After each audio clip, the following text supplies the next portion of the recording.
नमस्कार साथियों, स्वागत है आपका स्काई एकेडमी 360 में। जैसा कि हमारा जो अभी ये कोर्स चल रहा है, इस कोर्स में हम लोग अभी हिस्ट्री टॉपिक डिस्कस कर रहे हैं। हिस्ट्री में हम लोग एंशियंट हिस्ट्री डिस्कस कर रहे हैं, जिसमें हम लोगों ने स्टोन एज के बारे में डिस्कस कर लिया, हड़प्पन सिविलाइजेशन के बारे में, वैदिक एज के बारे में, फिर जो रिलीजियस मूवमेंट जिसमें बुद्धिज्म और जैनिज्म था वो डिस्कस कर लिया। उसी लेक्चर को हम लोग आगे बढ़ाएंगे। जैसे हमने जो प्रीवियस लेक्चर डिस्कस किया था, जिसमें हम लोगों ने क्या पढ़ा था, महाजनपद। तो महाजनपद में हमने देखा था मौर्यन एज, जो कि हमने बताया था कि सबसे जो इम्पोर्टेंट जो हमारा एज है, सबसे इम्पोर्टेंट जो पीरियड है वो मौर्यन पीरियड है, जिसमें कि सबसे जो महान हमारे शासक थे, जिनको सबसे महान शासक माना जाता है, वो कौन थे? अशोका थे। तो सबसे जो इम्पोर्टेंट हम लोग मौर्यन के बारे में आज पढ़ेंगे, उसमें अशोका के बारे में यहाँ डिस्कस करेंगे। तो आइए हम लोग देखते हैं मगध इंपायर। तो सबसे जो इम्पोर्टेंट हमारा यहाँ टॉपिक है, देख सकते हैं आप, the rise and the decline of the Mauryan empire. तो ये जो टॉपिक है आपका मौर्यन इंपायर, ये बहुत इंपॉर्टेंट टॉपिक है और यहाँ से क्वेश्चंस आपसे पूछा जाता है एग्जाम में, जब हम लोग एमसीक्यू डिस्कस करेंगे। तो एमसीक्यू हम लोग जब डिस्कस करेंगे तो ये सारा जो इम्पोर्टेंट जो टॉपिक्स है आपको पता चल जाएगा कौन ज़्यादा क्वेश्चन किस टॉपिक से ज़्यादा पूछा जाता है। तो अगर हम मौर्यन एज की यहाँ बात करें, तो राइज और डिक्लाइन जो मॉडर्न एज देखे, तो आप जानते हैं कि जो महाजनपद का जो पीरियड था वो 5th सेंचुरी 6th सेंचुरी से पीरियड से शुरू हुआ, आयरन एज के बाद जो शुरू हुआ। उसके बाद मगध जो इंपायर था, एक बहुत बड़ा साम्राज्य उसने खड़ा किया। तो जो उसने साम्राज्य एक बहुत बड़ा खड़ा किया, उसमें जो सबसे जो मजबूत साम्राज्य था, सबसे जो शक्तिशाली साम्राज्य था, वो किसका था? मौर्यन इंपायर का। तो उसी का हम लोग राइज देखेंगे, किस तरह से वो आगे बढ़ा, किस तरह से वो उठा और किस तरह से उसका डिक्लाइन हुआ। लेकिन यहाँ पर जो इंपॉर्टेंट फैक्ट्स है वो हमारे लिए ज्यादा इंपॉर्टेंट होता है। जो डेट है, जो फैक्ट्स है, अशोका ने क्या क्या चीज बनवाया, अशोका के रूल में कौन कौन से मंत्री थे, वो हमारे लिए यहाँ ज्यादा इंपॉर्टेंट है। तो चलिए हम लोग शुरू करते हैं, rise and the decline of the Mauryan empire. तो ये हमने स्लाइड जो यहाँ पर लिया है मौर्यन इंपायर का, तो आप देख सकते हैं। सबसे पहले हम बात करेंगे sources of the Mauryan empire. किसकी बात करेंगे यहाँ पर? Sources of the Mauryan empire. तो अगर हम यहाँ sources of the modern empire की यहाँ बात करें, तो सबसे पहले यहाँ क्या लिखा हुआ? Kautilya's Arthashastra is one of the greatest treatise on economical social political condition of the contemporary period. तो जो अर्थशास्त्र का जो मतलब आप जानते हैं, अर्थशास्त्र किसने लिखा था?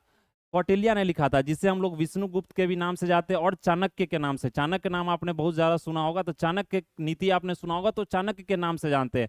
तो यह जो किताब था, अर्थशास्त्र जो किताब था, ये किनके द्वारा लिखा गया था? ये कौटिल्य या चाणक्य या विष्णुगुप्त, ये तीनों एक ही पर्सन का नाम है। तो ये आप यहाँ पर कंफ्यूज नहीं कीजिएगा। बहुत किताब में क्या होता है कि ये नाम वेरी करता है, लेकिन आपको यह नाम याद रखना, ये तीनों एक ही पर्सन का नाम है, जिसे हम चाणक्य बोलते हैं। तो उसके किताब से जो कौटिल्य का जो अर्थशास्त्र है, यहाँ जो ये हम देखते हैं कौटिल्य का अर्थशास्त्र, ये सबसे इंपॉर्टेंट बुक है। और ये बुक किसके द्वारा लिखा गया है? यह बुक लिखा गया है आपको कौटिल्य द्वारा। तो ये हमारे लिए यहाँ पर इंपॉर्टेंट है। तो ये हमको क्या बताता है? यहाँ पर इकोनॉमिक कंडीशन बताता है, सोशल कंडीशन बताता है और पॉलिटिकल कंडीशन बताता है। किसका? मौर्यन पीरियड का। तो इसमें यही इंपॉर्टेंट है।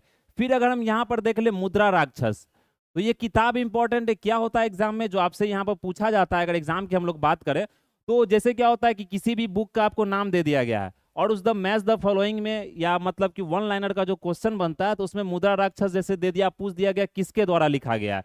नहीं तो क्या होगा, किताब का मतलब जो ऑथर है, जो राइटर है, जो हिस्टोरियन है, उनका नाम दे दिया गया और आपसे आपसे ये पूछा जाएगा कि ये किताब मतलब जो इसने कौन सा किताब लिखा था। तो ये आपको वहां पर सेलेक्ट करना होता है। तो बहुत सारे स्टूडेंट क्या करते हैं, यहाँ कंफ्यूज कर जाते हैं। इसलिए हमने यहाँ पर जितने सारे यहाँ पर जो ऑथर्स है, उन्हीं ऑथर्स का यहाँ चर्चा कर रहा हूँ और उसी ऑथर्स का यहाँ पर मैंने मतलब स्लाइड में लिया, जो आपके लिए इंपॉर्टेंट है। नहीं तो अगर देखेंगे तो बहुत सारा हिस्ट्री का किताब है, बहुत सारा मतलब ऑथर्स के नेम है। तो जो इंपॉर्टेंट है वही हम लोग को यहाँ पर डिस्कस करना है। तो मुद्रा राक्षस किनके द्वारा लिखा गया? यह विशाख दत्त द्वारा लिखा गया। और मुद्रा राक्षस का सबसे अच्छी बात क्या है कि यह मतलब संस्कृत में है। यह जो किताब का जो मतलब लैंग्वेज है, किसमें? संस्कृत में। और एक प्ले है मुद्रा राक्षस में, यह बताया गया किस तरफ से, जो आप जानते हैं कि मौर्यन इंपायर से पहले कौन सा इंपायर था? नंदा डायनेस्टी था। तो किस तरह से जो ये चंद्रगुप्त मौर्य ने मिलकर कौटिल्य के साथ, मतलब जो नंदा जो लास्ट रूलर थे धनानंद को हटाकर, किस तरह से ये गद्दी पर बैठा चंद्रगुप्त मौर्य, किस तरह से कौटिल्य ने साथ दिया, इसको पूरा इस किताब में आपको यहाँ पर बताया गया। तो ये आपके लिए ज्यादा इंपॉर्टेंट नहीं है, ये आप मेंस में ज्यादा इसको मतलब डिस्कस करते हैं, लेकिन फिर भी आपको क्या रखना है, मुद्रा राक्षस जो संस्कृत लैंग्वेज में लिखा गया है और किसके द्वारा लिखा गया, विशाख दत्त द्वारा लिखा गया 4th सेंचुरी एडी में। तो ये भी हमें मॉडर्न एज के बारे में बताता है। नेक्स्ट हमारा क्या है, नेक्स्ट है आपको परिशिष्ट परवर्ण। ये क्या है कि एक जैन जैन का मतलब कि वर्क है, मतलब जैनिज्म जो मॉन्क थे वो मॉन्क द्वारा लिखा गया है। और ये किनके द्वारा लिखा गया है, हेमचंद्र द्वारा लिखा गया, जो कि चाणक्य का क्या है यहाँ पर बायोग्राफी है। उससे भी हमें क्या पता चलता है, यहाँ पर मॉडर्न एज के बारे में पता चलता है। नेक्स्ट हमारा क्या है कि जो चंद्रगुप्त मौर्य का जो अर्ली लाइफ है वो भी पता चलता है यहाँ पर। मगध का और जो जैनिज्म का जो उन्होंने जो अपने आप को जो ये कन्वर्ट करवाया था जैनिज्म में, आप जानते हैं जो श्रवण बेलगोला गए थे, हमने पढ़ा भी था कर्नाटका में, तो वहां पर जो उन्होंने मतलब अपने आप को जो जैनिज्म में कन्वर्ट करवाया था, उनके बारे में यहाँ पर क्या किया है, दिया गया है। फिर नेक्स्ट हमारा क्या है, एक राजतरंगिणी है। राजतरंगिणी किनके द्वारा लिखा गया, कल्हाना द्वारा लिखा है। ये हमारा जो 69 बीपीएससी और 70 बीपीएससी का उसमें एक क्वेश्चन पूछा गया था, राजतरंगिणी। इसे यहाँ पर द स्ट्रीम ऑफ क्या बोल सकते हैं, इसे इंग्लिश में बोला जाता है यहाँ पर स्ट्रीम ऑफ रिंग्स करके, राजतरंगिणी को। ये किसके द्वारा लिखा गया था, कल्हाना द्वारा लिखा गया था। ये कश्मीर का जो मतलब पूरा वहां पर जो कल्हाना प्रेजेंट थे उसके द्वारा यहाँ पर लिखा गया था। ये इंपॉर्टेंट है राजतरंगिणी। फिर नेक्स्ट हमारा कथा सरित सागर ऑफ सोमदेव। और क्या एक बृहद कथा मंजरी किसके द्वारा, यहाँ सेमेंद्र द्वारा लिखा गया। तो ये नाम आपके लिए यहाँ पर क्या है, सबसे इंपॉर्टेंट है, जो आपको यहाँ पर ध्यान में रखना है। फिर अगर नेक्स्ट हम लोग यहाँ पर बात करें इंफॉर्मेशन का, तो आप देख सकते हैं जो फिर क्या हुआ, बुद्धिस्ट जाट का, बुद्धिस्ट जो जात का होता है उसका मतलब क्या हो गया, वो जो बुद्धिस्ट जाट का होता है उसका मतलब जो बुद्धा का जितना भी प्रीवियस बर्थ था, उनका जो पुराना जो पहला जन्म था, या आज का जो मतलब हम बात करते हैं बुद्धिज्म का, उनसे पहले जितना भी उसका स्टोरी बना है, मतलब कि किस जन्म में कौन सा वो रूप लिए हैं, वो सारा आपको बुद्धिस्ट जातकाज में दिया गया। किस में दिया गया, ये बुद्धिस्ट जाटका में दिया गया है। यहाँ पर किसमें दिया गया, बुद्धिस्ट जाटका में। ये ध्यान रखना है, इसमें क्या बोला जाता है, इसमें गौतम बुद्धा का प्रीवियस बर्थ के बारे में दिया जाता है। यहाँ देख सकते हैं क्या लिखा है, describe the stories of previous birth of the Gautam Buddha. They tell us about the prevalent social order, existence of guilds, popular customs which flourished till the modern age. तो ये जितना भी कस्टम शुरू हुआ था, जितना भी उस समय जो व्यापार सब जो चल रहा था, जितना भी सोशल ऑर्डर था, वो सारा चीज हमें क्या बताता है, मॉडर्न एज के बारे में बताता। और जो बुद्धास का जो गौतम बुद्ध जो बुद्ध भगवान थे, उनका जो प्रीवियस बर्थ था, उनका जो पिछला जन्म का जितना भी मतलब कहानी है, वो सारा कहानी आपको बुद्धिस्ट जातका में मिलेगा। तो ये चीज आपको यहाँ पर ध्यान रखना है। नेक्स्ट हमारा क्या है, मंजूश्री मूलकल्प। ये मंजूश्री मूलकल्प क्या है, ये भी एक नॉन कैनिकल क्या है, बुद्धिस्ट वर्क है, जिसमें कि आपको यहाँ पर किसके बारे में बताया गया, मॉडर्न एज के बारे में बताया। फिर एक क्या है, डायोडरस का जो 1st सेंचुरी, आप जानते हैं ये कहाँ का, ग्रीक का जो रूलर था डायोडरस, ये ग्रीक अकाउंट है, उसमें भी आपको इंडिया का जो मॉडर्न एज है उसके बारे में यहाँ पर बताया गया। तो ये सारा बुक जो इंपॉर्टेंट जो हमारा सोर्सेज है, किसका सोर्सेज है, ये मॉडर्न एम्पायर का सोर्सेज है, वो सारा सोर्सेज आपको यहाँ पर ध्यान रखना है। इसमें जो सबसे इंपॉर्टेंट चीज आपके लिए हो जाता है यहाँ पर, जो किताब किन ऑथर द्वारा लिखा गया है और उसका लैंग्वेज क्या है, किस ईस्वी में लिखा गया था, ये हमारे लिए यहाँ पर ज्यादा इंपॉर्टेंट है। फिर यहाँ पर आप यहाँ पर जो स्लाइड में आप यहाँ पर पिक्चर देख सकते हैं, जो फिगर हमने यहाँ पर लिया है, या देख सकते हैं आर्कोलॉजिकल जो सोर्सेज है, जितने भी क्वाइंस हो गए या किसी तरह के सील हो गए, उसमें देख सकते हैं ये जो कढ़ाई किया जाता है, ये लैंग्वेज आप देख सकते हैं। लैंग्वेज क्या होता है, कभी ब्राह्मी स्क्रिप्ट में आपको देखने को मिलेगा, कभी अरेबिक स्क्रिप्ट में देखेगा। हमने उस दिन बताया था कि स्क्रिप्ट और लैंग्वेज में अंतर क्या होता है। जैसे हम यहाँ पर जो पढ़ा रहे हैं आपको, जो यहाँ पर डिस्कस कर रहे हैं, ये क्या है कि आपको जो स्क्रिप्ट है, इसे हम लोग क्या बोलते हैं, रोमन स्क्रिप्ट बोलते हैं, और लैंग्वेज भी यहाँ इंग्लिश हो जाता है। लेकिन उसी तरह का मतलब अगर जैसे आप व्हाट्सएप पर जो चीज़ लिखते हैं, आप तो हिंदी में ही लिखते हैं, लेकिन आपका लैंग्वेज इंग्लिश होता है, लेकिन वो स्क्रिप्ट क्या होता है, देवनागरी होता है आपका। तो ये स्क्रिप्ट और लैंग्वेज का फर्क आपको ध्यान रखना है। तो इसी तरह से आप देख सकते हैं जो क्वाइंस में है, तो इससे क्वाइंस हमें पता चलता है क्या उस समय साइन चलता था, क्या मतलब जो और सबसे पहला जो क्वाइन आया था इंपीरियल में, उसे बोला जाता है क्या, ये इंपीरियल जो मॉडर्न क्वाइंस था वो 5 ये पंचेज है, ये पंचेज क्वाइन बोला जाता है। इसे कौन सा क्वाइन बोला जाता है यहाँ पर, 5 पंचेज, मतलब पंचेज क्वाइन होता है। पंचेज मीन्स क्या होता है, जैसे कि किसी भी कोई मतलब सील आप बना रहे या क्वाइन बना, तो मिट्टी का रहता था, तो आप मतलब पंच है, मतलब हाथ से आपको क्या करना, इस तरह से कर देना, वो एक पंच क्रिएट हो जाता था। वो क्वाइन आपको मॉडर्न एज में चलता। तो सबसे पहले जो क्वाइन का आपको डिस्कवरी हुआ या क्वाइन जो शुरू हुआ, हमने पढ़ा था, जो हमारा प्रीवियस लेक्चर था उसमें हमने क्या पढ़ा था कि पहले जो व्यापार होता था, व्यापार में मतलब क्वाइन नहीं देखा गया, उसमें बार्टर सिस्टम चलता था, सील हो गया या किसी तरह का आपने अनाज लेके खरीदने गए, आपको गेहूं का जरूरत है, आप गेहूं लेके गए, आपको मतलब मार्केट में गए तो आपको जो चावल मिला तो आप चावल उससे खरीदेंगे ना, क्योंकि आपको गेहूं का जरूरत है। तो जिसको मतलब जैसे आपके पास चावल है तो फिर वो बार्टर सिस्टम चलता था, मतलब कि जो खाद्य पदार्थ है उसी को आप लोग क्या कर रहे, एक्सचेंज कर रहे एक दूसरे से, उसमें किसी तरह का रुपया पैसा आपको एक्सचेंज नहीं, अभी भी कहीं कहीं बार्टर सिस्टम का कंसेप्ट चलता है। तो ये हमारा जो जितना भी था सोर्सेस था। फिर जो इसमें अगर हम नेक्स्ट इंपॉर्टेंट जो कंसेप्ट है, जो नेक्स्ट इंपॉर्टेंट फैक्ट्स है वो हम लोग देखते हैं, तो यहाँ से हमारा जो रियल जो मतलब फैक्चुअल इंफॉर्मेशन है, रियल जो हिस्ट्री है मौर्यन का, वो शुरू करते हैं। तो सबसे पहले अगर मौर्यन इंपायर की बात करें तो चंद्रगुप्त मौर्य, ये आप देख सकते हैं चंद्रगुप्त मौर्य। तो इनसे क्या हुआ था, यहाँ मौर्यन हिस्ट्री आपको शुरू हुआ था। जो मौर्यन इंपायर, इन्होंने ये फाउंडर कहलाते हैं मौर्यन इंपायर के, ये पूरे संस्थापक थे। कौन थे? चंद्रगुप्त मौर्य। तो सबसे पहले अगर चंद्रगुप्त मौर्य की हम लोग यहाँ पर बात करते हैं, तो चंद्रगुप्त मौर्य में अगर देखें यहाँ पर, तो इसने क्या किया था, आपको मौर्य डायनेस्टी एस्टेब्लिश किया था। मौर्य डायनेस्टी इन्होंने मतलब कि स्थापित किया था। यहाँ देख सकते हैं Mauryan dynasty was established by Chandragupta Maurya, he belong to an ordinary family. तो ये किसी तरह के क्षत्रिय क्लैन से, बहुत सारा किताब में बहुत सारे हिस्टोरियन अभी तक क्लियर नहीं कर पाए हैं कि जो मतलब जो मौर्यन डायनेस्टी के जो चंद्रगुप्त मौर्य थे, मौर्य मतलब एक बोला जाता है जो ये कम्युनिटी होता है ना आपका जो मौर्य, ये मतलब आपका क्षत्रिय कम्युनिटी नहीं माना जाता। बहुत सारे हिस्टोरियन ने ऐसा बात बोला है, आप बुक में ही पढ़ सकते हैं, वो आपके लिए ज़्यादा जानकारी मतलब इंपॉर्टेंट नहीं, क्योंकि एग्जाम में नहीं पूछा था, फिर भी एक मतलब कि आपको यह चीज़ ध्यान में रखना चाहिए। तो इसलिए बोला जाता है कि जो मौर्य डायनेस्टी के चंद्रगुप्त मौर्य थे ना, उनका जो मतलब कुल था, जो वो जिस मतलब क्लास से आते थे, जिस क्लैन से आते थे, वो मतलब एक ऑर्डिनरी फैमिली का क्लैन था, किसी तरह का राजा रजवाड़े परिवार से वो बिलोंग नहीं करते थे। तो ये चीज आपको यहाँ पर ध्यान रखना है। फिर अगर यहाँ पर देख ले, according to Brahmin traditions sources, Chandragupta Maurya belong to a humble origin and lived in a Nanda king palace, जिसको रानवास भी बोला जाता था। तो ये नंदा, आप जानते हैं कि मौर्यन से पहले कौन सा आपको डायनेस्टी रूल करता था, तो वो था नंदा डायनेस्टी। तो नंदा डायनेस्टी में ये मतलब कि रहा करते थे humble origin. Humble origin means क्या हो गया कि मतलब उतने ज्यादा बोल सकते हैं कि जो राजा रजवाड़ा या किसी तरह का वेल ऑफ फैमिली से सेट मतलब नहीं थे, जो पैसा वाला फैमिली हो सकता है या किसी तरह का ताकतवर जो फैमिली सोसाइटी में होता है, जो वर्ग होता है, उस वर्ग से ये बिलोंग नहीं करते थे। तो ये चीज आपको यहाँ पर ध्यान रखना। तो ये एक स्टोरी के लिए मैंने यहाँ पर इसे डिस्कस किया। फिर अगर नेक्स्ट हमारा यहाँ पर देखें चंद्रगुप्त मौर्य के बारे में, तो यहाँ आप देख सकते हैं कौटिल्य का अर्थशास्त्र है, जो कि कौटिल्य द्वारा लिखा गया। तो ये फिगर से आपको यहाँ पर ध्यान रखना है। फिर हमारा नेक्स्ट अगर देख लें, तो यह जो इन्फॉर्मेशन जो हम यहाँ पर शेयर कर रहे हैं, जो इन्फॉर्मेशन आपको यहाँ पर दिया जा रहा है, वो मतलब सभी एग्जाम्स के लिए इस तरह से आप नहीं समझिएगा कि सिर्फ ये बीपीएससी के लिए ही मतलब इंपॉर्टेंट है इन्फॉर्मेशन। क्योंकि हिस्ट्री का जो चैप्टर है, जो हिस्ट्री का टॉपिक है, चाहे वो एंशियंट हो, चाहे वो मेडिएवल हो, चाहे वो मॉडर्न हो, ये ज़्यादा इंपॉर्टेंट हो जाता है। और स्टूडेंट का सिलेक्शन और रिजेक्शन इसी पर डिपेंड करता है। जीएस में अगर खासकर आप देख लिए, करंट अफेयर्स तो सारे स्टूडेंट रट लेते हैं, सारे स्टूडेंट मार्केट से करंट अफेयर्स खरीद लेते हैं और उसे रट लेते हैं।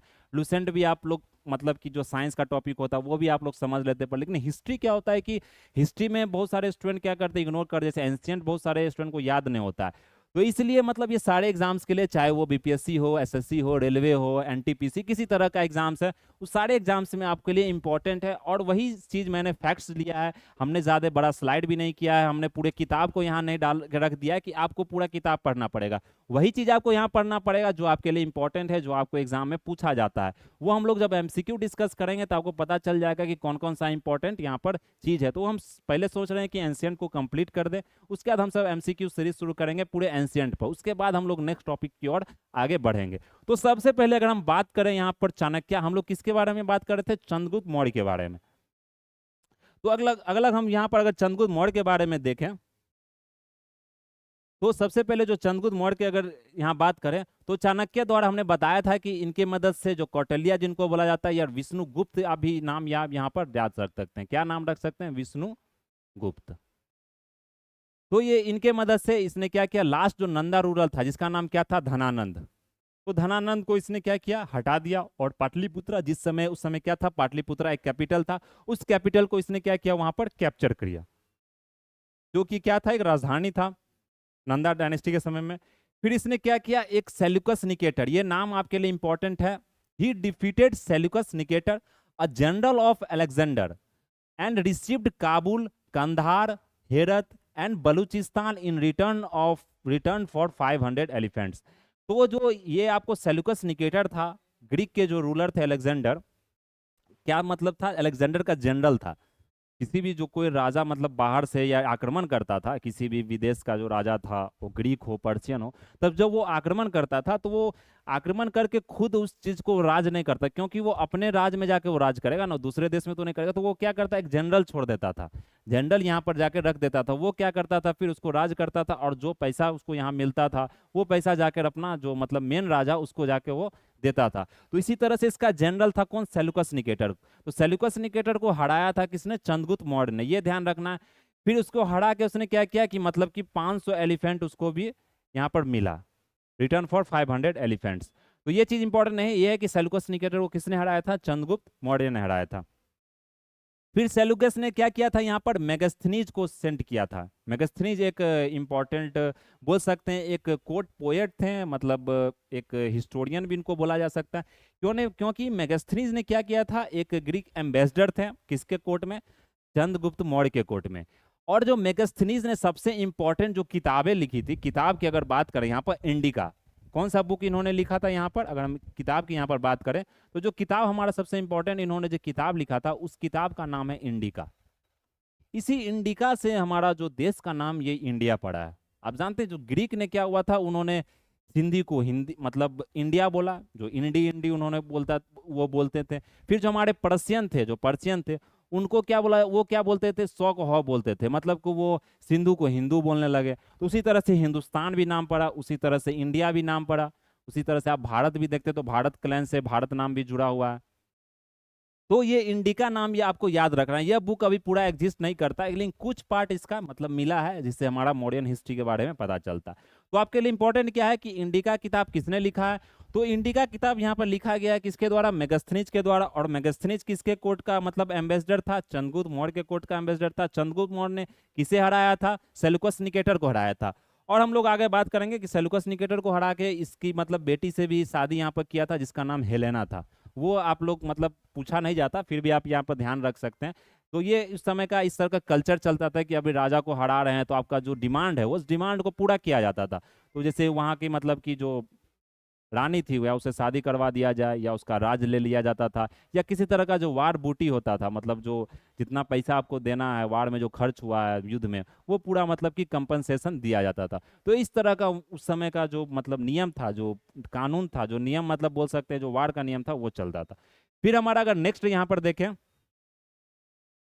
तो फिर ये हमने देखा था कि चंद्रगुप्त ने क्या किया था, यहाँ पर बुद्धिज्म को इम्ब्रेस किया था, मतलब बुद्धिज्म को नहीं, जैनिज्म को इम्ब्रेस किया था। वो कि कहाँ किया था, ये इंपॉर्टेंट हमारा श्रवण बेलगोला, जो कि कौन सा आपको राज्य में पड़ता है, ये श्रवण बेलगोला कर्नाटका में। और उस समय जो जैन मॉन्क इनके साथ थे, जो जैन मॉन्क इनके साथ थे, साधु थे, उनका नाम क्या था यहाँ पर, उनका नाम था यहाँ पर भद्रबाहु। तो ये चीज आपको नाम याद रखना, भद्रबाहु। तो वहीं पर उन्होंने अपना जो लाइफ था, वो लाइफ को उन्होंने वहां पर एंड किया, लाइफ को खत्म किया, मतलब कि बोल सकते हैं एक निर्वाणा स्टेट में जाने के लिए जो किया जाता है, उनको उसका नाम संलेखना बोला जाता है। ये संलेखना आपको क्या है, एक मतलब कि रिचुअल्स है, जो सेरेमनी या रिचुअल्स आप बोल सकते हैं, जो कि जैनिज्म में फॉलो किया जाता है। इससे संलेखना में क्या होता है, और इसे हम लोग यहाँ पर क्या बोलते हैं, संथारा भी बोलते हैं। क्या बोलते हैं इसे, यहाँ पर संथारा ही बोलते हैं। ये फास्ट अनटू डेथ होता है, मतलब जब क्या होता है, जब लास्ट समय आ जाता है, जब लगता है कि नहीं अब मतलब कि इससे ज्यादा हम कुछ ये नहीं कर सकते हैं, मतलब अब हमारा आखिरी अंत हो गया, तो उस समय संथारा या संलेखना आपको यहाँ पर किया जाता है। ये किनके द्वारा किया गया था, ये चंद्रगुप्त मौर्य के द्वारा किया था। तो ये इन्फॉर्मेशन आपको चंद्रगुप्त मौर्य के लिए ज्यादा इंपॉर्टेंट है, ये आपको यहाँ पर ध्यान रखना और इसे मतलब याद ही कर लेना है, क्योंकि ज्यादा इसमें हमने डिस्कस किया नहीं है। अगर करें तो बहुत हो जाता है, लेकिन जो हमारे लिए पीटी के लिए इंपॉर्टेंट है, जो डिफरेंट एग्जाम्स गवर्नमेंट एग्जाम्स के लिए इंपॉर्टेंट है, वही चीज हमने यहाँ पर डिस्कस किया है। फिर हम लोग नेक्स्ट अगर यहाँ बात करें, नेक्स्ट है हमारा बिंदुसारा। तो चंद्रगुप्त मौर्य का यह बेटा था बिंदुसारा।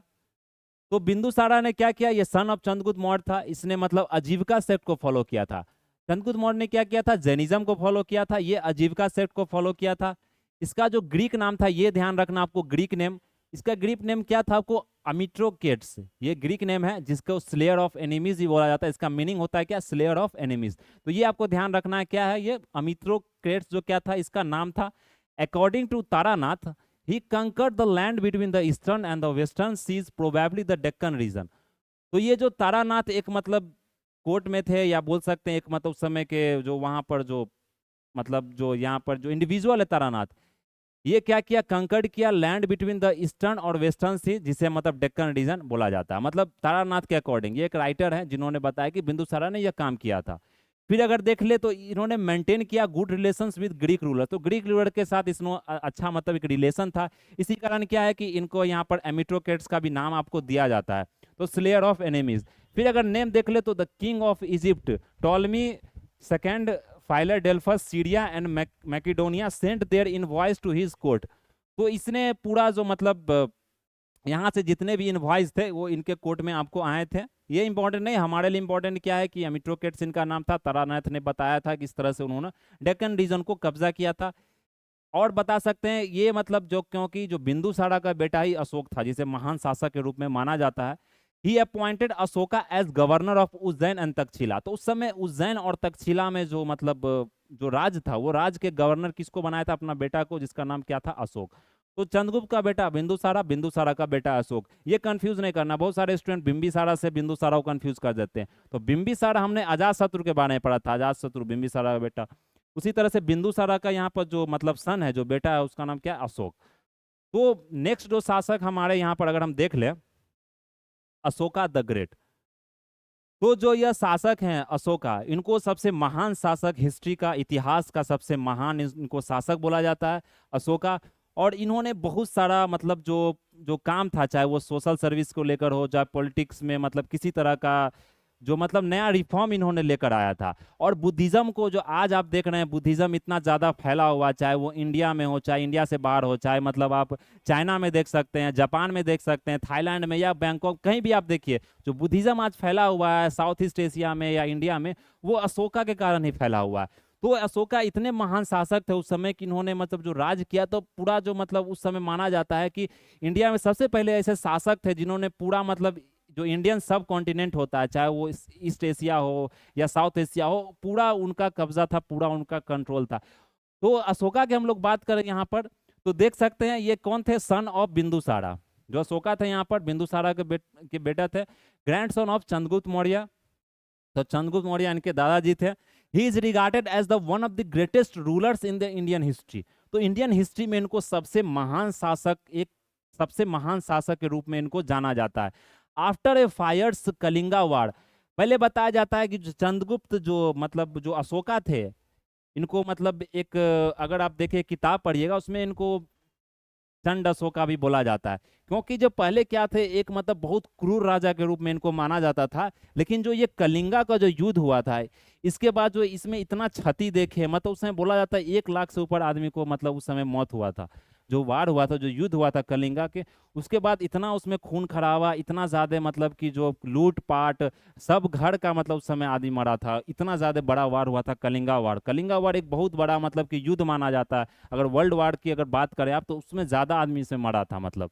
तो कलिंगा वार में उसके बाद जो वहां पर जो इतना चीज को देखे, तो वो मतलब कि एकदम से दुखी हो गए। उसके बाद इन्होंने बुद्धिज्म को अडॉप्ट किया। उसके बाद कहे नहीं, ये सारा चीज छोड़ना है, जितना भी युद्ध हो गया, युद्ध प्रकार का जितना चीज होता है, उसके बाद इन्होंने बुद्धिज्म को फॉलो किया। तो यहाँ पर देख सकते हैं जो कलिंगा का वार था, जिसमें कि बहुत ज्यादा ब्लड शेड हुआ, massive blood shed, Ashoka इम्ब्रेस्ड Buddhism. उसी के बाद ये देखकर इनको लगा कि नहीं, इस तरह से हमें मतलब कि जो हमारा नियम है, जो हमारा रूल करने का तरीका है, जो उस तरह से नहीं होना चाहिए। हम लोगों को क्या कर सकते हैं, बुद्धिज्म फॉलो करवा सकते हैं, उनको अच्छे से समझा सकते हैं, उनको प्रॉपर जो जो इथिकल कंडक्ट है वो हम उसे सिखा सकते हैं। युद्ध से हम किसी चीज का कब्जा नहीं कर सकते हैं। तो उन्होंने बुद्धिज्म को प्रमोट किया। तो सबसे पहले अगर हम यहाँ बात करें, तो इन्होंने पीस और नॉन वायलेंस, जो अहिंसा का जो मार्ग होता है, वो अहिंसा का मार्ग इन्होंने अपनाया।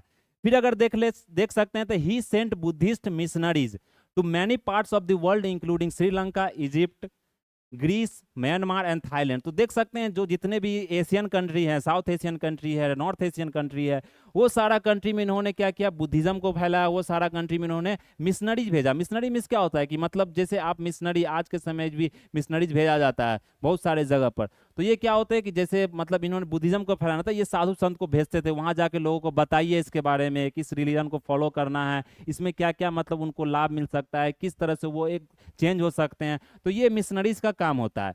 फिर इनका जो नाम था ये आपको ध्यान रखना, इनका जो बेटा का नाम था क्या था, महेंद्र। ये इसलिए इंपॉर्टेंट है, वो मैं यहाँ आपको बताता हूँ। फिर इनकी जो बेटी का नाम था वो क्या था, संघमित्रा, जिनको कहाँ भेजा गया, श्रीलंका में भेजा गया, बुद्धिज्म को फॉलो मतलब कि स्प्रेड करने, बुद्धिज्म को फैलाने के लिए, वहां पर प्रमोट करने के लिए। तो बेटा का नाम महेंद्र था, डॉटर का नाम था संघमित्रा। तो ये इंपॉर्टेंट है, आपसे पूछा जाता है। फिर हम लोग देखेंगे पूरा अशोका का ही हिस्ट्री है, क्योंकि मौर्यन जो डायनेस्टी है वो पूरा अशोका के नाम पर ही, मतलब जो महान शासक थे उन्हीं के नाम पर पूरा, क्योंकि जितने भी जो काम थे, जो इंपॉर्टेंट जो चेंजेस थे, वो सारे अशोका ने यहाँ पर किए थे। फिर अशोका का जो धम्मा पॉलिसी देते, धम्मा मीन्स क्या होता है, धम्मा मतलब जो आज टर्म आप धर्म का नाम सुनते, वो धर्म भी एक धम्मा से लिया गया। मतलब इसका मतलब क्या होता है कि आपका ड्यूटी क्या होना चाहिए, मतलब आपका जो काम है, जो आप सही काम करते हैं, उसको धम्मा बोला जाता है। तो हर एक इंसान का, हर एक मतलब जो जितने भी मतलब इंसान है, सबका एक अपना धम्मा होता है, सबका अपना अपना धर्म होता है। तो यहाँ देख सकते हैं, तो ये धम्मा आपका उस सेंस में नहीं है कि आप मतलब रिलीजन से इसको जोड़ सकते हैं। तो ये अशोका का धम्मा उस रिलीजन से नहीं था। तो अशोका का जो धम्मा की हम लोग बात करते हैं यहाँ पर, तो अशोका ने क्या किया था, धम्मा को फॉलो किया था यहाँ पर, जिसमें उसमें उन्होंने बुद्धिज्म को फॉलो किया था, स्टेट ऑफ रिलीजन। तो ये बुद्धिज्म को उसने नहीं कहा था कि ये मतलब राज का क्या है कि रिलीजन है, ऐसा बात उसने कहा कि जो राइट कंडक्ट हमारा होना चाहिए, जो हमारा जो जीवन शैली होना चाहिए, वो किस तरह से होना चाहिए, ये धम्मा पॉलिसी में आपको बताया जाता है। तो धम्मा क्या था, एक सेट ऑफ मोरल प्रिंसिपल्स था, जो कि क्या करता था, प्रमोट करता था हार्मनी, एक भाईचारा, एक टॉलरेंस सोसाइटी में, किस तरह से सोसाइटी में इंसानों को मिलजुल कर रहना चाहिए, किसी प्रकार का झगड़ा, किसी प्रकार का झंझट, किसी प्रकार का युद्ध उस तरह से नहीं करना चाहिए। तो एक हार्मोनी मतलब कि आप देख सकते हैं कि धम्मा पॉलिसी में यह बताया जाता है। फिर अगर यहाँ देख ले तो उसने क्या किया था, ये धम्मा को मतलब ये जो पूरा धम्मा को प्रोपोगेट करने के लिए इन्होंने एक अपॉइंट किया था मतलब एक मंत्री को, जिसका नाम था धम्मा महामात्राज। ये धम्मा महामात्राज का काम क्या होता था, ये आपको स्प्रेड करते थे, फैलाते थे और मॉनिटर करते थे टीचिंग्स को। तो ये चीज आपको यहाँ पर क्या करना, ध्यान रखना। तो धम्मा महामात्राज का काम क्या होता था वो हमने देखा, और धम्मा मीन्स होता क्या है ये आपको यहाँ से पता चल गया होगा। तो इतना ही चीज आपको इसमें क्या करना है, यहाँ पर ध्यान रखना है। फिर जो हमारा नेक्स्ट है यहाँ पर अगर देखें, तो इन यहाँ पर जो एडिक्ट था, इन्होंने एडिक्ट लिखा, क्योंकि एडिक्ट मीन्स क्या होता है, जैसे किसी तरह का, उस समय तो कागज का कोई कंसेप्ट नहीं था, कोई कागज का डिस्कवरी नहीं हुआ था।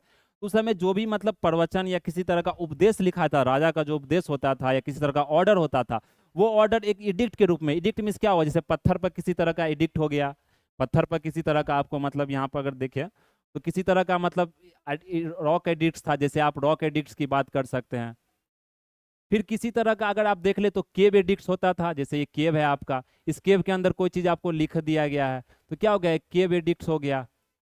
तो एडिक्ट्स मतलब वही चीज होता है कि मतलब जो लिखावट है, लेकिन लिखावट आप पत्थर पर कर रहे हैं या किसी केव पर कर रहे हैं, मतलब किसी एक संरचना पर कर रहे हैं, स्ट्रक्चर पर कर रहे हैं, कोई भी हार्ड एक रॉक हो गया। तो इसने का एक माइनर एडिक्ट था, माइनर रॉक एडिक्ट था। वो सब ज्यादा डिटेल में हो जाता है, ये एग्जाम में मेनली पूछा नहीं जाता है, फिर भी आपको ध्यान रखना माइनर रॉक एडिक्ट और एक है आपका मेजर रॉक एडिक्ट। तो ये चीज याद रखना। लेकिन इसका इनमें जो इडिक्स का यहाँ समराइज किया गया कि इडिक्स में ये किस चीज पर इम्फेसाइज, किस चीज पर ये ज्यादा प्रोत्साहित करते थे, किस चीज को ये ज्यादा मतलब कि स्प्रेड करते थे। तो सबसे पहले याद देख ले तो रिस्पेक्ट फॉर एल्डर्स, मतलब कि आपको क्या है कि एल्डर्स को, जो आपसे बड़े हैं, उनका यहाँ पर क्या होना चाहिए, रिस्पेक्ट होना चाहिए। टॉलरेंस ऑफ ऑल रिलीजन्स, मतलब ऐसा नहीं कि सिर्फ आप बुद्धिज्म को ही फॉलो कर रहे हैं तो बुद्धिज्म को आएगा, आप जो हिंदुइज्म को कर रहे हैं, जैनिज्म को कर रहे हैं, तो सब रिलीजन में टॉलरेंस होना चाहिए।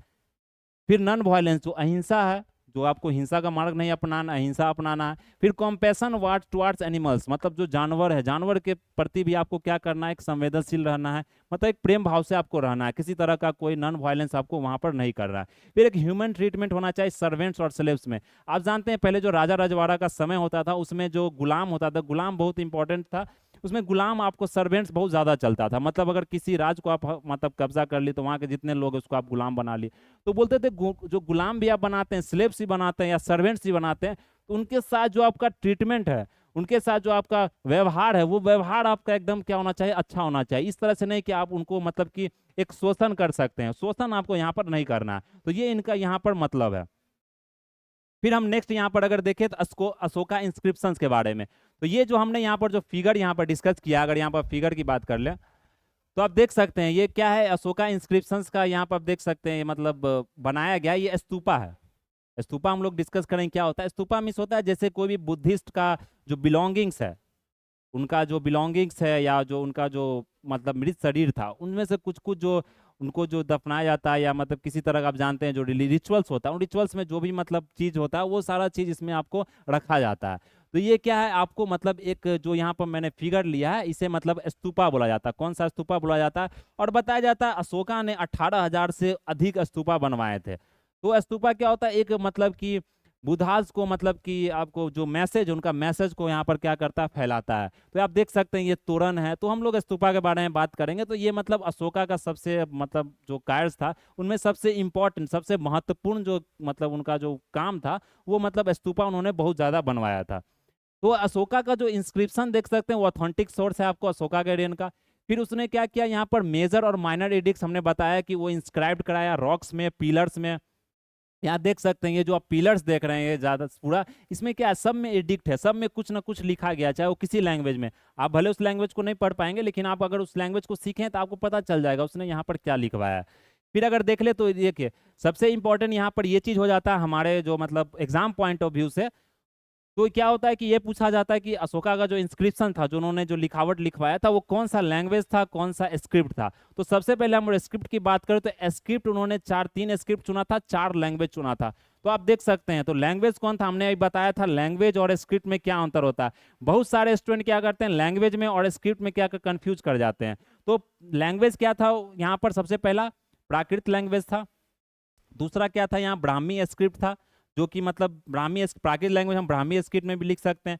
फिर तीसरा क्या था, हमारा खरोस्ती स्क्रिप्ट था, जो कि नॉर्थ वेस्ट इंडिया में ज्यादा आपको पिलर्स में मिलेगा देखने को। फिर चौथा क्या था, हमारा ग्रीक और अरामिक स्क्रिप्ट था, जो कि अफगानिस्तान एरिया में वहां पर मिलेगा। तो ये ग्रीक और अरामिक स्क्रिप्ट भी होता है, ग्रीक और अरामिक लैंग्वेज भी होता है। खरोस्ती स्क्रिप्ट है, ब्राह्मी स्क्रिप्ट है, प्राकृत लैंग्वेज है। तो ये चीज आपको यहाँ पर क्या रखना है, ध्यान रखना है। तो आई थिंक मतलब समझ में आ रहा होगा, क्योंकि इसमें कोई रॉकेट साइंस नहीं है कि आपको समझ में नहीं आए, कि हिस्ट्री है, फैक्ट है। और जो कहानी है, कहानी मैं इसलिए बता रहा हूँ आपको, अगर चाहूँ तो 5 से 10 मिनट में भी स्लाइड को कंप्लीट कर सकता हूँ, लेकिन मैं कहानी इसलिए बता रहा हूँ कि आपको वो चीज़ ध्यान में रहे, वो चीज़ याद रहे। आप कहानी से क्या करते हैं, चीज़ों को कनेक्ट करते हैं।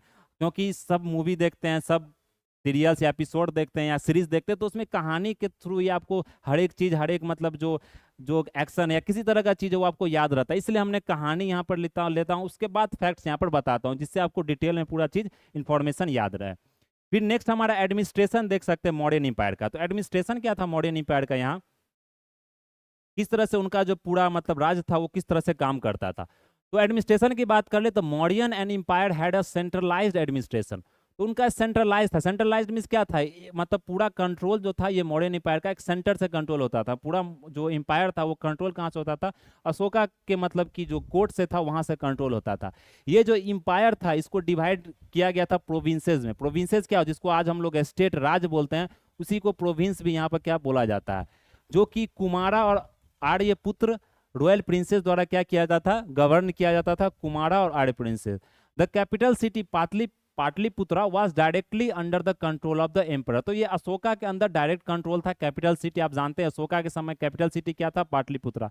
हमने बुद्धिज्म चैप्टर में देखा था यह चीज कि पाटलिपुत्रा में अशोका ने जो आपको बुद्धिस्ट जो काउंसिल करवाया था वो कितने नंबर का काउंसिल था, और वो काउंसिल में मतलब कौन इसको लीड कर रहे थे वो आप लोग जरूर बताइएगा, क्योंकि हमने बुद्धिज्म पढ़ा था ये पाटलिपुत्रा में अशोका ने कितने नंबर का काउंसिल करवाया था। तो ये चीज इंपॉर्टेंट है आपके लिए। तो आप बताइए जरूर कि मतलब पाटलिपुत्रा में इससे क्या होगा, आपको रिवीजन होगा। फिर अगर यहाँ देखिए अ वेल ऑर्गेनाइज्ड ब्यूरोक्रेसी, मतलब जो ब्यूरोक्रेसी था, जो पूरा मतलब जो तंत्र था उनका जो रूल करने का, वो किस तरह से वो सेवरल डिपार्टमेंट्स में आपको बटा हुआ था। जैसे रिवेन्यू का अलग डिपार्ट, आज भी आप देख सकते हैं क्या है, मंत्रालय सबका अलग होता है ना, चाहे वित्त मंत्रालय हो, चाहे ट्रेड का हो, कॉमर्स का हो, चाहे वो मतलब एग्रीकल्चर हो, कृषि का मंत्रालय हो, चाहे मिलिट्री हो, चाहे एस्पियोनेज हो। एस्पियोनेज मीन्स क्या होता है, ये स्पाई वाला डिपार्टमेंट होता है। मतलब जो आप आज भी देखते होंगे किसी तरह का स्पाई आप पाकिस्तान में भेज रहे हैं या किसी ऐसा कंट्री में भेज रहे हैं जहां से आपको खतरा है, तो ये स्पाई वाला जो चीज था उस समय भी आपको चलता था, जिसको एस्पियोनेज भी क्या बोला जाता है।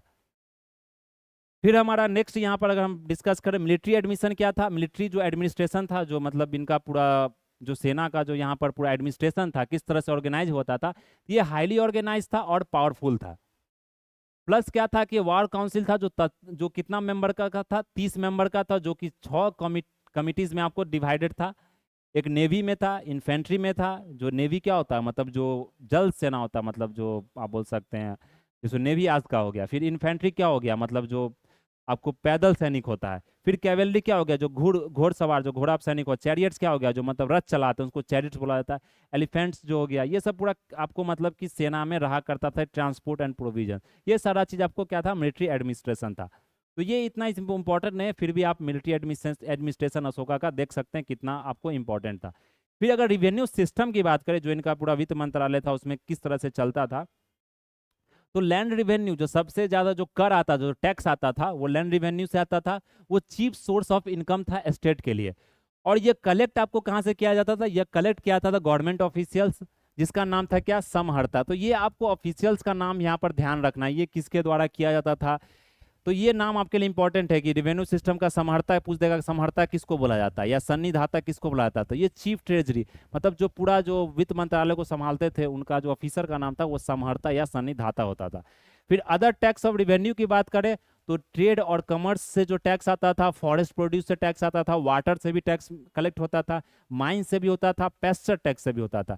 तो ऐसा नहीं कि आज की गवर्नमेंट आपको ये सब सारा टैक्स कलेक्ट करती है, उस समय भी टैक्स होता था। तभी जाके क्या होता है, रिवेन्यू सोर्स क्रिएट होता है, तभी जाके जो जितना भी काम होता है, जो मतलब विकास का काम होता है या सैलरी का दिया जाता है, वो सारा इसी टैक्स से आपको पेड किया जाता है। जब आप भी मतलब डिपार्टमेंट में जाइएगा, जब आप भी सरकारी नौकरी कीजिएगा, तो आपको यही जो मतलब इनकम जो टैक्स लिया जाता है, यही टैक्स आपको भी पे किया जाता है। तो ये पूरा टैक्स आपको आज भी लिया जाता है। तो यहाँ पर देख सकते हैं, तो कौटिल्य अर्थशास्त्र में बताया गया है कि उस समय 1/6 होता था, मतलब जो पूरा अनाज उगाया जाता है उसका 1/6 प्रोड्यूस होता था, जो कि एक लैंड रिवेन्यू के रूप में कलेक्ट किया जाता था। तो ये चीज आपको यहाँ पर ध्यान रखनी है। फिर जुडिशियल एडमिनिस्ट्रेशन की बात करें, तो बहुत सारा जुडिशियल एडमिनिस्ट्रेशन में देख सकते हैं, सिविल कोड था आपके लिए, सिविल कोड भी था, क्रिमिनल कोड भी था। और जो दंड नीति है, दंड नीति क्या था, science of law and punishment था, जो फॉलो किया जाता था। तो ये दंड से मतलब यहाँ पर दंड किस तरह से दिया जाएगा, जो क्राइम आपने कमिट किया वो पूरा इसमें बताया जाता था। फिर जो अशोका का जो इम्फेसिस था, वो किस पर था, माइल्ड पनिशमेंट पर और जस्टिस बेस्ड ऑन धर्मा।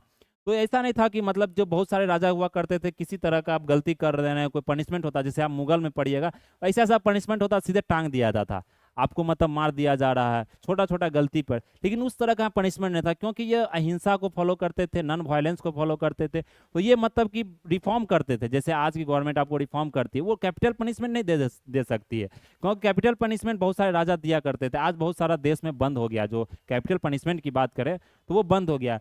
तो ये जो आप देखते हैं माइल्ड पनिशमेंट था, उनको रिफॉर्म करने का मतलब कि एक सुधार का मौका दिया जाता था। और जस्टिस क्या होता था, धर्म पर, मतलब किस तरह से आपको देना चाहिए, मतलब जो मौका देना चाहिए वो पूरा धर्म धर्म में जो फॉलो होना चाहिए, वो सारा चीज आपको इसमें बताया जाता था। तो ये चीज आपको यहाँ पर ध्यान रखना, ये मेनली मेंस के लिए आपके लिए ज्यादा इंपॉर्टेंट है। फिर पब्लिक वेलफेयर की बात कर ले, तो उन्होंने roads, rest house, water bodies, medical facilities, ये सारी चीज उन्होंने बनवाया था। और जो बताया जाता है, ये सबसे पहले शासक थे, जो अशोका थे सबसे पहले शासक थे। उन्होंने क्या किया था, यहाँ पर हॉस्पिटल्स बनाया था आपको एनिमल्स के लिए, और planted trees along roads of this shaded and fruit. आज की जो गवर्नमेंट आपके लिए कर रही है, वो ऐसा नहीं था कि आज ही हो रहा, वो उस समय भी आपको अशोका द्वारा शुरू कराया गया था। तो हॉस्पिटल उसने एनिमल्स के लिए बनाया। जो आज आप हॉस्पिटल्स देखते हैं किसी भी मतलब जीव जानवरों के लिए, तो वो हॉस्पिटल सबसे पहले किसने बनाया था, अशोका बनाया था। ये चीज आप मतलब कि मेंस अगर लिख रहे तो वहाँ लिख सकते हैं। बाकी अगर मतलब आप किसी को बताना चाहते हैं, क्योंकि इंटरेस्टिंग एक फैक्ट है कि मतलब हॉस्पिटल्स अशोका ने उस समय क्रिएट किया था। फिर अगर आर्ट एंड आर्किटेक्चर की बात करें, तो ज़्यादा मॉडर्न में एम्पायर में मेनली आपको एडमिनिस्ट्रेशन से क्वेश्चंस पूछा जाता है, या आर्ट एंड कल्चर से पूछा जाता है, या आपके जो राइटर्स हैं, जो मतलब जिन्होंने किताब लिखा है, ऑथर्स है, उनका नाम पूछा जाता है। तो आर्ट एंड आर्किटेक्चर की हम लोग बात करें, आर्किटेक्चर में क्या होता है, किसी तरह का बिल्डिंग, जैसे हमने बिल्डिंग की बात की, स्तूपा की, वो बिल्डिंग हो गया। आर्ट क्या हो गया, किसी तरह का पेंटिंग्स हो गया, म्यूरल पेंटिंग्स हो गया, किसी तरह का जो चित्रकला होता है, वो सारा आर्ट्स में आ जाता है। तो क्या था, मोनुमेंटल आर्किटेक्चर माना जाता है। इस समय आपको यहाँ पर क्या हुआ था, कराया गया था। मतलब एक तरह से बोल सकते हैं कि जैसे आप गुप्ता एज में पढ़ेंगे, गोल्डन एज ऑफ आर्किटेक्चर बोला जाता है, तो उसी तरह से मॉडर्न एज में बहुत सारा आपको आर्किटेक्चर बनाया गया था। जो पिलर्स था, पिलर्स क्या था, पॉलिश सैंडस्टोन से बनाया गया था, मोनोलिथिक था, ब्यूटीफाई। ये पिलर्स का आपको प्रॉपर्टी क्या रखना है, ध्यान में रखना है। फिर हमने क्या देखा, मतलब पिलर्स में पॉलिश्ड सैंडस्टोन से बना था, मोनोलिथिक था, मतलब एक ही स्टोन को, ऐसा नहीं था कि स्टोन कट कट करके आपको बनाएगा, तो पिलर्स हम लोग चित्र में देखेंगे।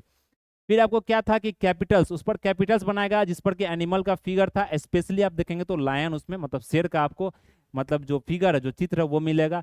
सबसे मोस्ट जो फेमस था लायन कैपिटल एट सारनाथ, जो कि यूपी में है, जो कि नेशनल एम्बलम ऑफ इंडिया। आज हमारा जो नेशनल एम्बलम देखते हैं भारत का, वो कौन सा है, आपको जो कैपिटल है लायन कैपिटल जो सारनाथ अशोका के जो लिया गया, वही चिन्ह है, नेशनल एम्बलम है। आप देखते हैं, ये देखिए नेशनल एम्बलम आपको जो पार्लियामेंट पर भी लगाया गया।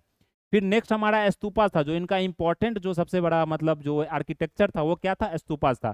तो ये माउंट लाइक स्ट्रक्चर था, जैसे हमने माउंट लाइक स्ट्रक्चर इस तरह से देखा, तो ये स्ट्रक्चर था, यहाँ देख सकते हैं इस तरह का आपको स्ट्रक्चर यहाँ पर बनाया गया था। ये मतलब पूरा प्रदक्षिणा पथ था, यहाँ पर हर्मिका था, ये अंडा था, इसको मेधिया बोला जाता है, इस तरह से मतलब पूरा स्ट्रक्चर था। वो फिगर देखेंगे तो यहाँ पर इंपॉर्टेंट इवेंट्स को बताने के लिए बनाया गया था, जिसमें सांची स्तूपा मध्य प्रदेश में सबसे फेमस है। फिर नेक्स्ट इन्होंने केव्स बनाया था, रॉक कट केव्स हो गया, जो आजीविका स्वरूप में हम यूज करते थे। फिर बुद्धिस्ट ने उसे रेसिडेंस की तरह, जैसे बिहारा देखते, हमारा जो बिहार का जो नाम पड़ा है वो बिहारा से ही पड़ा। तो बिहारा से क्या होता था कि बुद्धिस्ट जो संत लोग थे, जो बुद्धिस्ट के जितने ही मॉन्क थे, वो बिहारा में ही रहा करते थे, तो उसी से हमारा नाम क्या पड़ा है, बिहार का बिहार पड़ा है। फिर एग्जाम्पल जैसे बड़ाबाड़ केव देख सकते हैं, नागार्जुना केव से, ये बिहार में जहानाबाद डिस्ट्रिक्ट, गया डिस्ट्रिक्ट एरिया में आपको देखने को मिलेगा। तो ये हमारा फिगर था, जो आज का डिस्कशन था उसके हिसाब से अगर फिगर की बात करें तो आप देख सकते हैं यहाँ पर ये सांची स्तूपा है, ये इसी तरह से स्तूपा बनवाए थे अशोक ने, इसे तोरण बोला जाता है। ये जो आप गेट देख रहे हैं यहाँ पर पूरा, जो हमारा यहाँ पर पूरा गेट दिया गया, ये क्या है, ये आपका क्या है, ये आपको तोरण इसको बोला जाता है। यहाँ पर तोरण हो गया, ये आपको इसे अंडा बोला जाता है, इसे क्या बोला जाता है, हर्मिका बोला जाता है, इसे छतरी बोला जाता है, यहाँ पर इसे हर्मिका बोला जाता है। ये हम लोग आगे आर्ट एंड कल्चर में डिस्कस करेंगे, ये इंपॉर्टेंट आपके एग्जाम के लिए नहीं, फिर भी आप इसे मतलब आर्ट एंड कल्चर में जब पढ़ेंगे तो डिस्कस करेंगे कौन कौन सा इंपॉर्टेंट आर्किटेक्चर आपके लिए हो जाता है। फिर ये पूरा प्रदक्षिणा पथ है जो घिरा हुआ है, तो इस तरह से। और इसमें हर एक चीज़ में इंस्क्रिप्शन आपको यहाँ पर लिखा गया था, कुछ लिखा गया था हर एक लैंग्वेज में। और ये जो स्क्रिप्ट था, जैसे हमने खरोस्ती पढ़ा या किसी तरह का ब्राह्मी पढ़ा, वो सारा चीज़ आपको लिखा गया। फिर हमारा अशोका पिलर्स था, यहाँ देख सकते हैं मेनली जो अशोका पिलर्स में था, ये लायन का आपको पिक्चर यहाँ देख सकते हैं, जो शेर का यहाँ पर जो फिगर होता था। फिर ये एक ही स्टोन से, इस तरह से नहीं कि आप समझ रहे होंगे कि यहाँ ये अलग है ये अलग है, ऐसा नहीं है। ये पूरा जो आप देख रहे हैं ये पूरा क्या है, एक सिंगल फिगर, ये पूरा आपको सिंगल फिगर है, ये आपको यहाँ पर ध्यान रखना, ये पूरा सिंगल फिगर है। तो ये अशोका पिलर्स है, ये आप जानते हैं ये नेशनल एम्बलम में लिया गया है, नेशनल एम्बलम जानते हैं भारत का जो नेशनल एम्बलम है। फिर पाटलिपुत्रा का रुइंस है, मतलब अशोका का, वो चीज़ आप देख सकते हैं। तो हमने फिगर लिया जिससे आपको क्या हो, समझने में आसानी हो। फिर डिक्लाइन किस तरह से, जिस तरह से सबका डिक्लाइन होता है, सारे मतलब जो रूलर का डिक्लाइन क्या होता है, मतलब वीक सक्सेसर है, उनका जो राजगद्दी संभालने के लिए उनका जो मतलब जो नेक्स्ट जो बेटा सब है वो सही से काम नहीं कर पा रहा है, इंपायर क्या हुआ, पार्टीशन अपने में सब लड़ने लग गए हैं। फिर इकोनॉमिक प्रेशर आपको इतना ज़्यादा अशोका का मतलब वेलफेयर मेजर्स हो गया था, उसमें इकोनॉमिक आपको रिवेन्यू चाहिए होता है, और रिवेन्यू कम पड़ गया। फॉरेन का इन्वेस्ट, जो बाहरी आक्रमण था, जो आक्रमणकारियों का जो बाहरी आक्रमण था, वो आक्रमण के कारण क्या हुआ, धीरे धीरे चीज़ खत्म होने लगा। तो ये सब मतलब ये जो डिक्लाइन का कारण होता है, ये सब राज्य के लिए आपको देखेंगे तो सेम ही होता है, मिला जुला कर सबका सेम ही होता है। लास्ट रूरल की बात करें तो बृहद्रथ था, जो कि मतलब जनरल उसका जो पुष्यमित्र शुंग था उसके द्वारा वो मतलब कि मारा गया, जिसका बृहद्रथ था। लास्ट रूरल याद रखना, बृहद्रथ। उसके बाद सुंगा डायनेस्टी आपको शुरू हुआ 185 BC में। तो सिंगा उतना हमारे लिए इंपॉर्टेंट नहीं है, फिर भी हम लोग आगे का क्लास में डिस्कस करेंगे। तो ये हमारा आज का पूरा मॉडर्न एज का क्लास था, जो हम लोगों ने यहाँ पर क्या किया, डिस्कस किया। तो इसमें देखा ज़्यादा ये मतलब नहीं था, ये देख मैंने यहाँ पर ले लिया कि आप इसे मतलब डेट से याद रख सकते हैं क्रोनोलॉजिकल ऑर्डर में। चंद्रगुप्त का बेटा बिंदुसारा का अशोका, फिर अशोका का बेटा दशरथ, संप्रति। तो इंपॉर्टेंट आपके लिए ये 3 है, और लास्ट का बृहद्रथ आपको क्या करना है, यहाँ पर ध्यान रखना। तो ये आप देख सकते हैं। तो ये हमारा आज का क्या था, पूरा एक डिस्कशन था जो हम लोग यहाँ पर आज डिस्कस किया। फिर अगर नेक्स्ट जो हमारा क्लास होगा, जो नेक्स्ट हमारा जो यहाँ पर लेक्चर होगा, वो हम लोग आगे डिस्कस करेंगे एंशिएंट को। एंशिएंट में भी कुछ क्लासेस आपको बचे हुए हैं, जो क्लासेस हम लोग डिस्कस, उसके बाद हम मेडिएवल पढ़ाएंगे। तो कुछ दिन में एमसीक्यू कंप्लीट करके मेडिएवल पढ़ाएंगे। तो ये क्रोनोलॉजिकल ऑर्डर में आराम से चलते हैं क्लास में, क्यों क्या होता है कि अगर हड़बड़ी में भी आपको पढ़ाया जाए तो फिर अब याद तो कुछ रहेगा नहीं, इसलिए चीज़ों को अच्छे से बताना है। तो इसी यही मेरा यहाँ पर रहता है मोटो कि आपको अच्छे से पढ़ाया जाए, अच्छे से हर एक चीज़ बताया जाए। बाकी आप देख सकते हैं जो स्काई एकेडमी 360 आपके लिए लेकर आ रही है, सारी एग्जाम्स का आप यहाँ तैयारी कर सकते हैं, चाहे वो बीपीएससी हो, बिहार दरोगा हो, चाहे एसएससी हो, अभी नया बिहार एसएससी सीजीएल भी आने वाला है, तो सारे कॉम्पिटिटिव एग्जाम्स का और सारा बैच आपको हिंदी माध्यम, अंग्रेजी माध्यम, सारे माध्यम में आपको मिल जाएगा। और प्लस इसमें आपको मतलब ऑफलाइन सेंटर भी है, जो कि एड्रेस देख सकते हैं, रमना रोड बीकना पहाड़ी के पास है। और ये नंबर पर, जो मोबाइल नंबर, इस पर आप संपर्क कर सकते हैं। हमारे जो चैनल है, जो हम लोग अभी जो क्लासेस कर रहे हैं, वो स्काई एकेडमी है। आप ज़्यादा दोस्तों से साथ शेयर करें, क्योंकि ये फ्री ऑफ कॉस्ट है, आपको अच्छा कंटेंट दिया जा रहा है। आप टेलीग्राम चैनल से भी जुड़िए, तो आपको क्या मिलेगा यहाँ पर, जो लिंक जो है डिस्क्रिप्शन में, वहाँ से आपको टेलीग्राम चैनल पर जुड़िए, तो आपको यहाँ पर जो कंटेंट है, जो स्लाइड है, ये पूरा पीडीएफ आपको वहाँ पर दिया जाएगा। तो ये आप यहाँ पर डाउनलोड भी कर सकते हैं, हमारा ऐप भी है। तो आज के लिए हम लोग इतना ही रहने देते हैं। That's all for today. Thank you. जय हिंद, जय भारत।